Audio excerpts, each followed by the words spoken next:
Bismillahirrahmanirrahim.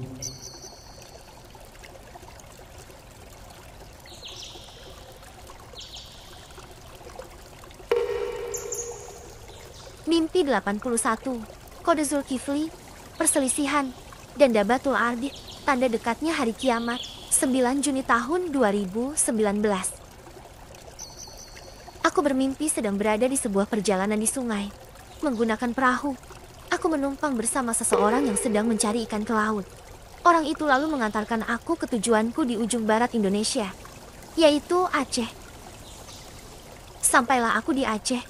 Aku bertemu dengan saudaraku yang bernama Zulkifli dan ia menjemputku menggunakan mobil. Ia menyuruhku menunggunya di mobil karena bosnya sedang rapat dan bosnya itu adalah kakak sepupu kami sendiri. Ia berkata padaku, ada kabar baik yang ditunggu hari ini. Tapi bosku harus menunggu keputusan pimpinan utama karena pimpinan utama perusahaan sudah tua. Maka ia menyerahkan sepenuhnya pada bosku itu sebagai pengendali perusahaan. Karena bosku amanah dan ahli dalam memimpin perusahaan. Namun tidak lama setelah itu, kulihat ternyata pimpinan utama yang sudah tua itu tiba-tiba memasukkan anak kandungnya untuk bekerja di situ sebagai pimpinan utama untuk menggantikan posisi bapaknya, dan keputusan itu membuat gempar seluruh karyawan.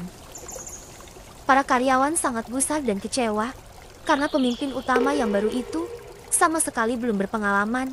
Ia hanya dapat ilmu dari perkuliahan saja, dan kakak sepupuku yang sudah ahli mengelola perusahaan itu yang mengawasi pekerjaannya, sehingga terjadilah perselisihan di antara mereka.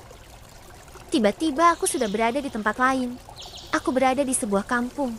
Aku melihat ada orang yang membeli tanah dan rumah di kampung yang sangat padat penduduknya. Tanah dan rumah yang dijual kepada pembeli itu adalah tanah yang biasa dimanfaatkan beberapa tetangganya itu sebagai jalan mereka keluar masuk kampung. Setelah pembeli itu mengukur tanahnya, ia langsung menutup akses jalan keluar masuk warga karena ia merasa sudah membeli tanah itu dan berhak untuk menutup jalan kecil itu.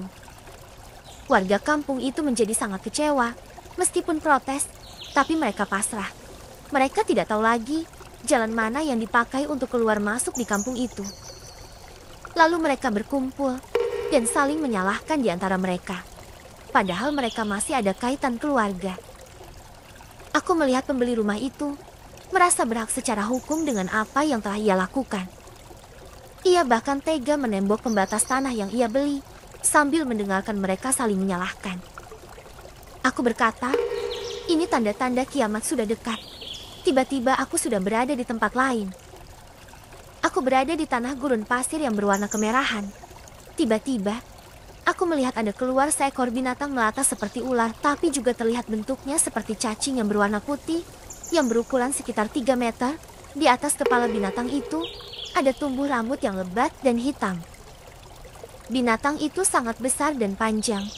Ia meliuk-liuk melata menuju ke arah Masjidil Haram. Aku mendengar suara binatang itu. Ia berkata, aku datang untuk memisahkan antara orang yang beriman dengan yang munafik lagi kafir.